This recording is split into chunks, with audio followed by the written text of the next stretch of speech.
दोस्तों नमस्ते, मैं सुशील कुलकर्णी, आप देख रहे हैं एनालाइजर न्यूज हिंदी। दोस्तों आज देश में सरन्यायाधीश के ऊपर बहुत सारी चर्चाएं हो रही है। सरन्यायाधीश के सवालों पर, सरन्यायाधीश के निर्णयों पर या उनकी बातों पर सवाल भी उठाया जा रहा है। यह बताया जा रहा है कि देश के सरन्यायाधीश को भी सोशल मीडिया पर ट्रोल किया जा रहा है और इसकी कंप्लेंट राष्ट्रपति की तरफ की जा रही है।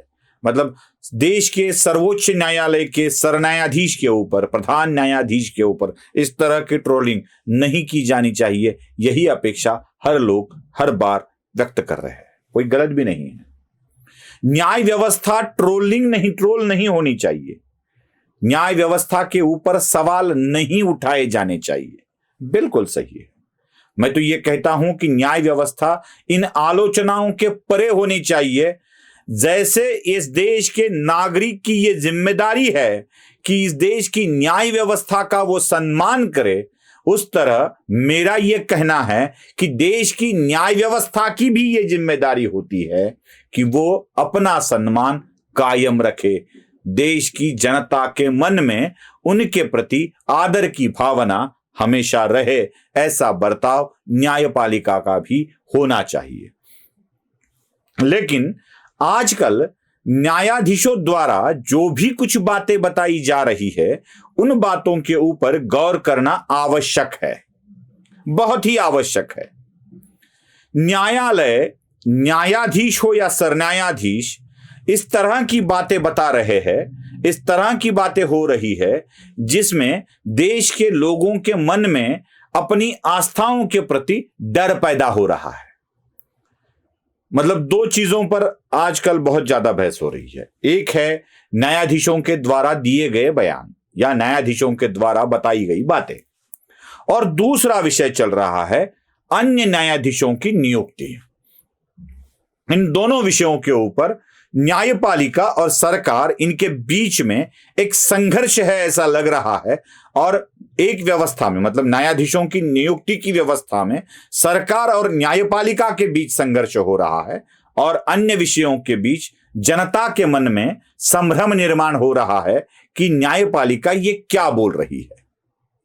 अब इन सब को हमें हटाना पड़ेगा, इन संभ्रम को दूर करना पड़ेगा। देखिए, एक बात है, हर चीज हर किताब में लिखी नहीं होती है। चाहे वो धर्म ग्रंथ हो, चाहे वो कानूनी किताब हो, चाहे संविधान हो, हर चीज हर किताब में हमें नहीं मिलेगी। मतलब किसी धर्म ग्रंथ में ऐसा तो नहीं लिखा जा गया है कि चाय पीना गलत है या सही है। क्योंकि जब धर्म की स्थापना हो रही थी, जब धर्मों के किताब बन रहे थे, तब चाय ये प्रोडक्ट ही नहीं था। तो चाय के बारे में धर्म ग्रंथ में लिखा होना जरूरी नहीं है, लिखा जाएगा ही नहीं। अब धर्म ग्रंथ में चाय का जिक्र नहीं है, इसलिए हम चाय पीना नहीं छोड़ते हैं। चाय पीना कहां होता है धर्म ग्रंथ में? वैसे ही बात है, हर चीज समय के हिसाब से बदलती जाती है और उसे किसी भी किताब में होना आवश्यक नहीं होता है। हाल ही में हमारे जजों ने यह कह दिया कि अगर एक स्त्री विवाहित है और वो विवाहित स्त्री अन्य पुरुषों के साथ अपने विवाह बाह्य संबंध रखती है तो उसमें कोई गलत नहीं है।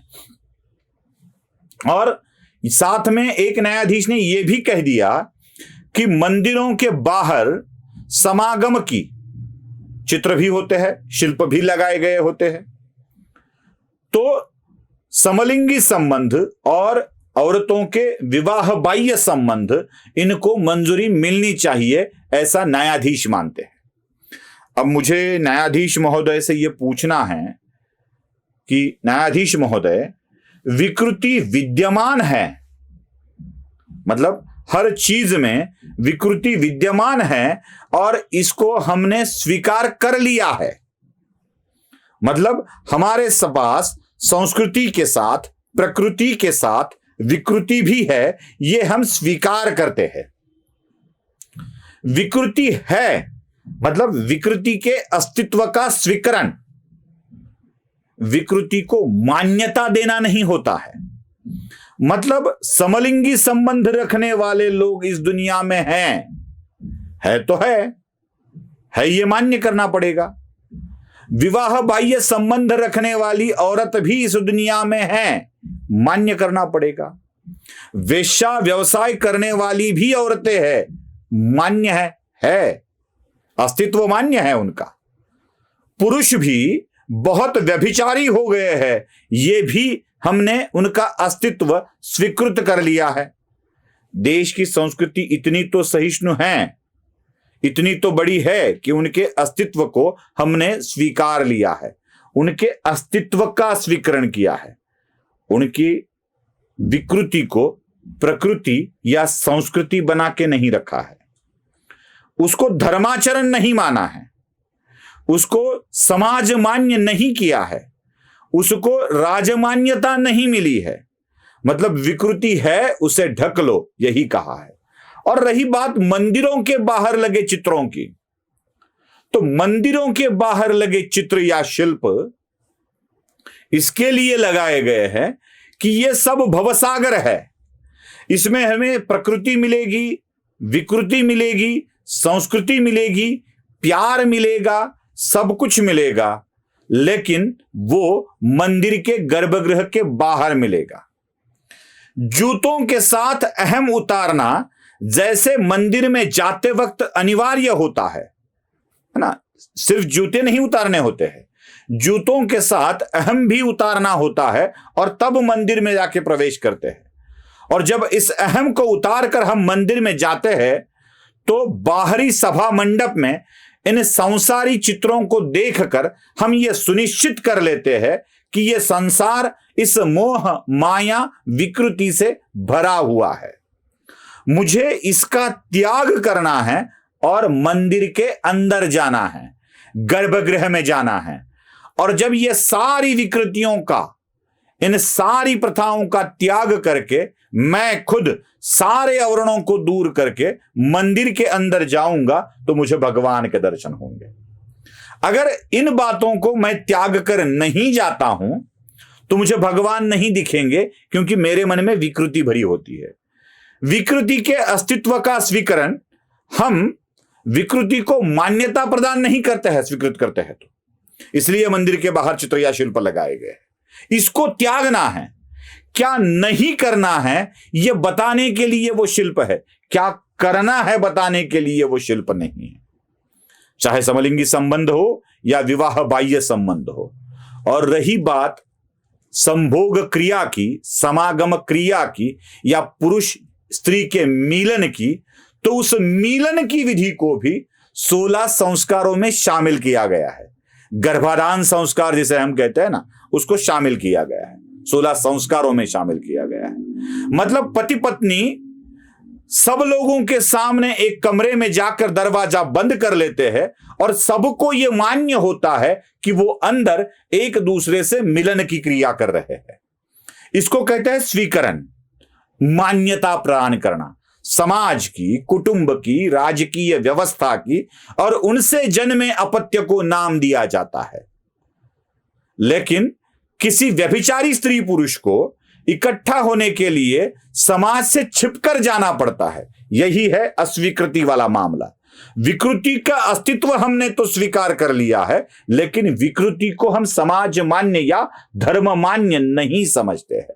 मुझे लगता है न्यायाधीश महोदय को इस पद्धति को भी ठीक से समझ लेना पड़ेगा। एक न्यायाधीश जिसकी नियुक्ति आपको करनी है, न्यायाधीश नहीं है वो है वकील, उसको आपको न्यायाधीश बनाना है, और वो एक बड़े बाप का बेटा है, इसीलिए उसका समलिंगी होना आपको लगता है कि स्वीकार कर लिया जाए। सर न्यायाधीश महोदय से मेरा एक विनम्र सवाल है, जिनको आप न्यायाधीश बनाना चाहते हो, अगर वो किसी बड़े पिता के बेटे न होते तो क्या उनका समलिंगी होना आपके लिए स्वीकृत होता? बिल्कुल नहीं होता। अब बात आती है संस्कारों को सामने कर, आधुनिक विचारों को सामने कर कुछ करने की, यह बात आती है। तब मैं आपको, पूरे प्रेक्षकों को बताना चाहता हूं कि अगर सरन्यायाधीश के मन में किसी एक व्यक्ति को न्यायाधीश के पद पर नियुक्त करना आवश्यक है, तो क्या सच में नए विचारों को दिए जाने के लिए चल रहा है ये, या अपने ऊपर किए गए एहसानों को वापस करने के लिए किया जा रहा है। एक सवाल तो भारतीय नागरिक के मन में आता है, और मैं बात बता दूं, संविधान की उद्देशिका में ही पहले जब अर्पण पत्रिका में ही लिखा है, हम भारतीय लोग, हम हमारे लिए संविधान तैयार कर हम अपने को ही समर्पित करते हैं, हम स्वयं को समर्पित करते हैं। यही लिखा है ना संविधान में। मतलब हम भारतीय लोगों ने यह संविधान बनाया है, हमारे लिए बनाया है, और इसे हमें ही समर्पित कर दिया है, हमने स्वीकार कर लिया है इसका। और साथ ही साथ एक चीज भी जरूरी है देखना कि हमने ही इस व्यवस्था का निर्माण किया है, हम सब ने मिलकर निर्माण किया है, और कहा है कि कुछ लोग ये काम करेंगे, कुछ लोग न्यायदान का काम करेंगे, कुछ पुलिस का काम करेंगे, कुछ महसूल का काम करेंगे, कुछ ये काम करेंगे। उनको हम सैलरी दे रहे हैं, नियम बनाकर दे रहे हैं, और ऐसे ही नियमों सैलरी के साथ साथ न्यायपालिका को हमने कुछ विशेषाधिकार भी दिए हैं, कुछ संरक्षण भी दिया है, और हमने ही तय कर लिया है कि हम इसका पालन करेंगे। अगर नहीं करते हैं तो शासन करने का अधिकार भी न्यायपालिका को दिया है। मतलब ये व्यवस्था सुचारू रूप से चले, इसलिए ये व्यवस्था की गई है।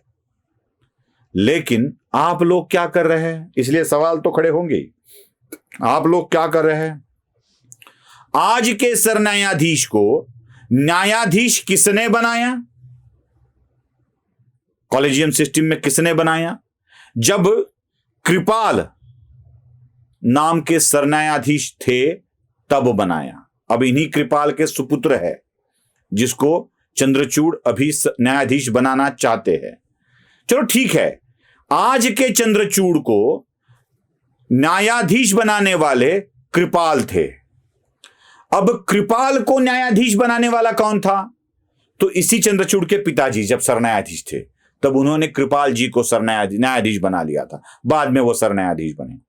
मतलब बड़े चंद्रचूड़ कृपाल को न्यायाधीश बना देते हैं, कृपाल सरन्यायाधीश बनते हैं तो चंद्रचूड़ को न्यायाधीश बना देते हैं। जब चंद्रचूड़ सरन्यायाधीश बनते हैं तो कृपाल के बेटे को न्यायाधीश बनाने की बात करते हैं। क्या यह खानदान की परंपरा चल रही है? इस न्यायपालिका को ही किन्हीं विशिष्ट लोगों के हाथ से छुड़ाना होगा, ये शरद पवार ने कहा था। मुझे लगता है छत्रपति संभाजी नगर में ही उनकी सभा हो रही थी। शरद पवार ने कहा था कि गिने चुने परिवार के हाथों में ये न्यायपालिका जा चुकी है और इसी को इन्हीं हाथों से दूर करना पड़ेगा, ये बात शरद पवार ने की थी। अब इसी न्यायपालिका को गिने चुने परिवार के हाथों से मुक्त करने का समय लगता है आ गया है, और इसीलिए ये विषय मैं आपके सामने ला रहा हूं। वीडियो पसंद आए तो लाइक, शेयर और सब्सक्राइब जरूर कीजिएगा। धन्यवाद।